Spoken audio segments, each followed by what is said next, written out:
Notre ciné confiné, c'est notre Louis-Marie Solaire national. Bonjour Louis-Marie. Ah merci, je suis votre Louis-Marie national, mon cœur bondit, je suis particulièrement heureux surtout de vous retrouver. Bonjour Isabelle, bonjour Rémi, bonjour à tous. Vous avez l'air en forme et on s'en réjouit Louis-Marie. Ce matin, vous avez 3 films à nous proposer, vous allez nous les présenter. Le premier, 9 mois ferme. Ben oui, écoutez un petit extrait, tiens. Je vous demande de quitter cette pièce immédiatement. Non, je veux savoir ce qu'on reproche à mon client. Si nouvelle affaire il y a, je veux les... Décharge. Et la peur. Prévention. Voilà. Vous voulez décharge Très bien. Week-end du 29-12-2010. Attaque d'un fourgon blindé sur la 16 à 14h37. Usage d'armes automatiques. 2 millions d'euros de butin. Un blessé parmi les convoyeurs. Affaire toujours non résolue à ce jour. Vous étiez où ce jour à 7h? Parce que 14h37, c'est un peu tôt pour aller voir les putes. Répondez. Chez moi, je présume. En France? Ah oui. C'est très mauvais pour vous, ça. Ça, c'est une mise en examen, ça. Ça, c'est une mise en examen. Ah oui, elle est terrible, Ariane Felder. C'est une juge d'instruction, brillante, qui a une carrière prometteuse, travailleuse acharnée. On sait qu'elle est intransigeante, qu'elle est sérieuse, donc je le disais. Mais le soir du réveillon, elle se lâche, elle se laisse tenter et boit plus que de raison. Et donc 6 mois plus tard, elle apprend qu'elle est enceinte. C'est pas n'importe qui. Oui, bien rangée de célibataire endurci, vole alors en éclats. Et donc, elle va procéder à des tests ADN, et vous savez, elle a la possibilité de le faire par sa profession. Elle consulte les vidéos de surveillance disponibles et découvre l'identité du père. Ce père n'est autre que Bob Nolan, plus connu sous le nom du globophage, un homme qui est dépeint comme un dangereux psychopathe doublé d'un cambrioleur multirécidiviste. Voilà, ils ont tout. Et tout pour être séparés, évidemment, un juge d'instruction et un malfaiteur. Pourtant, leur cohabitation forcée va leur permettre de se découvrir. Lui est un peu moins débile et en fait, il n'est pas aussi dangereux qu'on ne le pense. Elle est beaucoup moins crispée. Alors, il y a plein de choses comme ça dans les mouvements des caméras qui accentuent leur complicité. Il y a aussi un brio technique de la part du réalisateur, Albert Dupontel lui-même, un plan séquence étonnant au début du film qui est remarquable, et puis surtout il y a des seconds rôles extraordinaires. On a entendu un peu l'avocat de Bob Nolan, incarné par Albert Dupontel, c'est Nicolas Marié, et c'est un avocat bègue, c'est embêtant quand il plaide. Ah oui. Et donc justement, il ne faut surtout pas dévoiler le final parce qu'il y a une plaidoirie qui est irrésistible de loufoquerie à la fin du film. Donc il y a Dupontel qui interprète le rôle de Bob Nolan, Sandrine Kiberlin qui est la juge d'instruction, et pour son rôle, elle a d'ailleurs eu un César. C'est-à-dire la performance est remarquable. Ça s'appelle 9 mois ferme, donc c'est de et avec Albert Dupontel, et ça se passe jeudi, demain, donc 23 avril à 21h05, et ça sera sur France 3. Autre film, Louis-Marie Solaire, dans votre besace ce matin, c'est Identity. Oui, un film signé James Mangold, et je sais que vous aimez maintenant les termes et les définitions des genres de films. On fait une petite révision. Ce film, Identity, est un whodunit. Un whodunit. Oui, un huis clos, vous savez. Ouais. Ces enquêtes policières qui se passent tout au même endroit, unité de temps, et on est dans la même configuration et la même position que les détectives pour savoir qui est l'assassin, puisque vous avez compris, il va y en avoir un. Il y a une terrible tempête qui s'abat sur une région désertique. 10 individus, ça vous fait penser à rien? 10 individus, les 10 petits nègres d'Agatha Christie, se retrouvent forcés de passer la nuit dans un motel au milieu de nulle part. Évidemment, pour ajouter à cette ambiance, les routes sont inondées, donc c'est pour ça qu'ils ne peuvent pas se déplacer. Le téléphone est en panne et ils sont coupés de tout. Alors parmi eux, il y a une ancienne star de la télé, un ancien flic devenu son chauffeur, une prostituée, un autre flic et son prisonnier. Il y a un casting fabuleux. Vous dire leur nom aussi, il y a John Cusack, Ray Liotta, Rebecca De Mornay, mais vous connaissez plus leur visage que leur nom. Ce sont de grands acteurs américains. Je le disais, un whodunit, le motel, évidemment, n'est pas sans rappeler celui de Psychose d'Hitchcock.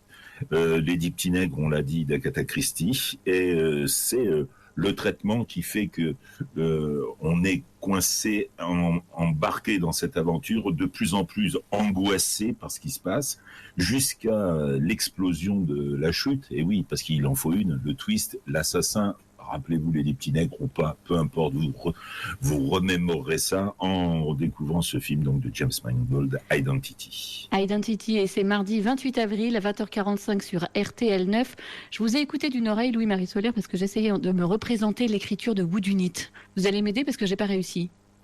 Wood Unit, je vous l'ai dit, c'est l'abréviation de Who Has Done It. Who has done Do It. Hein, c'est Who Has Done Do It. Et alors, Wood Unit, ça s'écrit W-H-O-D-U-N-I-T. Vous savez qu'ils aiment bien ça, les anglo-saxons. Très bien, on mourra moins bête ce soir. Et une dernière chose, Brian De Palma disait, le cinéma, c'est 24 mensonges par seconde. Identity est un bel exemple de cette maxime de Brian De Palma. Allez, un dernier petit film pour la route, Louis-Marie Solaire, avant de nous quitter. Good Morning England. Ah là, une comédie comme je les aime, comme j'aimerais être embarqué dans ce bateau. Karl, qui vient de se faire renvoyer du lycée, alors sa mère a décidé qu'il irait réfléchir à son avenir auprès de son parrain Quentin. Sauf que Quentin, c'est le patron de Radio Rock, une radio pirate qui émet depuis un bateau en mer du Nord. Et évidemment, dans ce bateau, il y a un équipage particulièrement éclectique et surtout désopilant. Il y a des DJ pour l'essentiel et des gens une personne qui les fait manger. On est en 66, vous savez qu'à l'époque le rock n'avait pas bonne réputation et les Anglais aimaient pas ses mauvaises manières, surtout la mauvaise manière de jouer de la guitare. Et on l'a branché sur l'électricité en plus pour en jouer. Vous vous rendez compte comme ça n'allait pas. Et donc, ils ne se sont pas rendus compte, en fait, ils s'en sont rendus compte malgré tout, que les Anglais étaient un véritable gisement d'artistes rock. Hein. Ils en ont dessiné les contours, en tout cas, pour une grande part. Il ne faut pas oublier les Américains, quand même. Et évidemment, au Royaume-Uni, on ne voulait pas en entendre parler. La BBC ne diffusait que 2 heures quand même de cette musique, alors qu'en France, il n'y en avait pas du tout à l'époque, sur les ondes, évidemment. Et grâce à ces radios pirates qui émettaient 24 heures sur 24, les Britanniques, découvraient et s'échauffaient les oreilles. Rendez-vous compte, il y avait plus de 25 millions d'auditeurs pour ces radios. Donc, effectivement, elles étaient très écoutées. Alors, c'est le contexte donc de cette comédie qui a été réalisée et imaginée par le scénariste de 4 mariages et un enterrement, Coup de foudre à Notting Hill, le journal de Bridget Jones et même Love Actually. Et là, vous voyez quand même que Richard Curtis sort de ses sentiers battus pour nous amener à découvrir ces radios libres par l'intermédiaire de cette radio rock. Alors évidemment, la programmation, tous les gags, toutes les scènes loufoques du film sont accompagnées par des standards qu'on a particulièrement aimés. On retrouve pêle-mêle Van Morrison, Donovan, Leonard Cohen, les Stones, les Kings, les Yardbirds, les Turtles, les Moody Blues, les Who.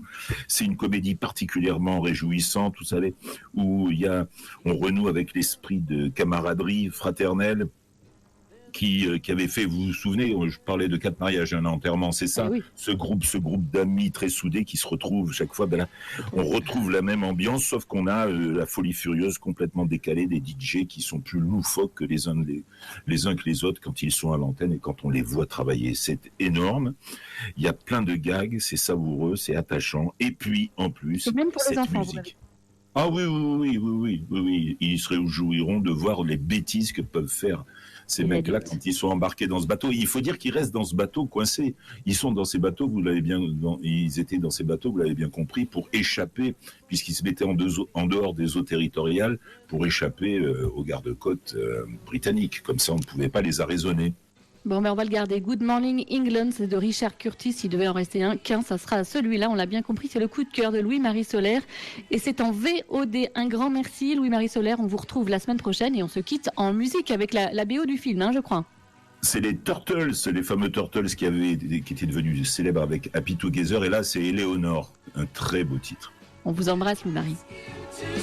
Moi aussi, je vous embrasse fort.